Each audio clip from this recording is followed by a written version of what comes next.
मुंबई शहर पोलीससाठी ज्या पण मुलांनी व मुलींनी अर्ज केले आहेत त्यांचे ग्राउंड 11 फेब्रुवारी पासून चालू होत आहे।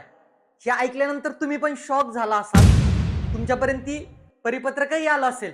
मित्रांनो, त्यावरच आज बोलणार आहोत। ते ग्राउंड 11 फेब्रुवारीला होणार आहे का आणि ते मातीचं आहे की सिंथेटिक आहे यावरती सविस्तर आपण चर्चा करणार आहोत। तरी व्हिडिओ सर्वांनी शेवटपर्यंत नक्की पाहायचा आहे। 100% तुम्हाला त्याच्यातून माहिती कळणार आहे। चला वेळ न घालवता सुरू करूया। नमस्कार, मी अमोल दैफळे, मुंबई पोलीस।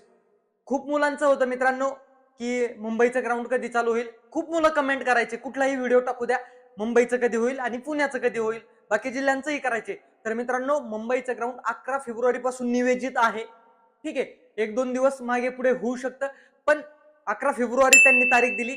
त्यामुळे मित्रांनो, आपली तयारी आता व्यवस्थित ठेवा। आणि मुलींचं ग्राउंड 2021 ला म्हणजे 2021 ची जी भरती 23 मध्ये झाली होती, त्यावेळेस नायगाव येथे ग्राउंड झालं होतं, त्याच ठिकाणी यावेळेस पण ग्राउंड होणार आहे असं त्या परिपत्रकामध्ये उल्लेख केलेला आहे।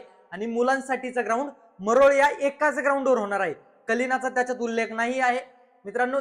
त्यामुळं आपल्याला लक्षात ठेवायचे, मरोळला मुलांचं ग्राउंड होणार आहे, तिथंही मातीचंच ग्राउंड आहे आणि इकडेही मुलींसाठी मातीचंच ग्राउंड आहे आणि इकडे 200चाच ट्रॅक असेल। ज्या पण मुलींनी 2021 ची भरती दिलेली आहे त्यांनी तिथे पळलेले आहेत, त्यांना तिथला अनुभव आहे ग्राउंडचा।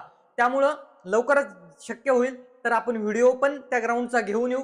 आणि आता राहिलेले दिवस, म्हणजे खूप मुलं म्हणतात ते फेक आहे का, तर मित्रांनो ते पॉझिटिव्ह घ्या आणि ते फेक असण्याचं कारण नाही। 11 फेब्रुवारी पासून होईल, कारण की अगोदरच अपडेट झालेले आहेत, जागा पण ऍड झालेल्या आहेत, म्हणजे या अर्थ 100% भरतीचा विचार आहे। आणि महानगरपालिकेचेही इलेक्शन पार पडलेले आहेत, त्यामुळे आता मुंबईचं ग्राउंड होण्यासाठी कुठलाही अडथळा नाही। त्यामुळं आपली तयारी व्यवस्थित ठेवा। खूप थोडे दिवस राहिलेले आहेत, बोटावर मोजणे एवढे 10-11 दिवस राहिलेत। ज्या मुलांना थोडं लेट ग्राउंड होईल त्यांच्यासाठी बेस्ट राहील। आणि खूप मुलांचं आहे अगोदर, म्हणजे कारागृहाचं होईल की जिल्हा पोलीसचं होईल की म्हणजे बँड्समनचं होईल। तर मित्रांनो, शक्यता आहे पोलीस शिपाई या पदाचंच ग्राउंड अगोदर होईल, त्यानंतरून बाकीचे ग्राउंड ते ग्राउंड झाल्यानंतर होतील, म्हणजे त्यांच्यासाठी टाइम भेटणार आहे। ही खूप म्हणजे चांगली गोष्ट आहे। ज्यांना पण टाइम भेटतोय त्यामध्ये प्रॉपर तयारी करा, ग्राउंड व अभ्यास या दोन्ही गोष्टी आपल्याला महत्वाच्या आहे।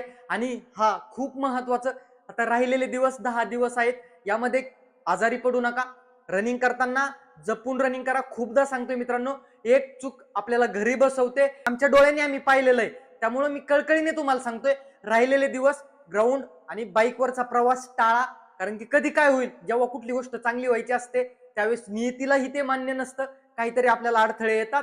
त्यामुळं राहिलेले दिवस ग्राउंड करताना ही काळजी घ्या। 1600 मीटर पळताना पाय मुरगळणार नाही, गोळा थ्रो करताना समोरचा थ्रो करतोय अडवताना पायाला लागणार नाही, कुठली इजा होणार नाही। आणि हा प्रॉपर झोप घ्या, जेवण व्यवस्थित करा, आहार व्यवस्थित असू द्या, जेणेकरून आपण आजारी पडायला नको आणि आपल्याला ह्या भरतीत चमकायचं आहे। ह्या भरतीत आपल्याला यशाचा गुलाल आपल्या खांद्यावरती आई वडिलांसोबत पडला पाहिजे, हे प्रत्येकाने मनाशी खुणगाठ बांधा आणि भरतीला सामोरे जा। 100% तुम्ही यशस्वी व्हाल, त्यात शंका नाही। आशा करतो तुम्हाला व्हिडिओ आवडला असेल आणि माहिती समजली असेल। आणि आणखीन कुठले प्रश्न असतील तर कमेंट करून नक्की विचारा, 100% उत्तर देण्याचा तुम्हाला प्रयत्न असेल, त्यात शंका नाही। आणि हा व्हिडिओ जर आवडला असेल तर व्हिडिओला एक लाईक करा आणि मित्रांना पण शेअर करा। आणि हा फर्स्ट टाइम आपल्या YouTube चॅनलवर आला असाल तर सबस्क्राईब करायला विसरू नका, जेणेकरून असेच महत्त्वाचे युजफुल व्हिडिओ मी तुमच्यासाठी घेऊन येत असतो। चला तर आजच्यासाठी इथेच थांबूयात। जय हिंद, जय महाराष्ट्र।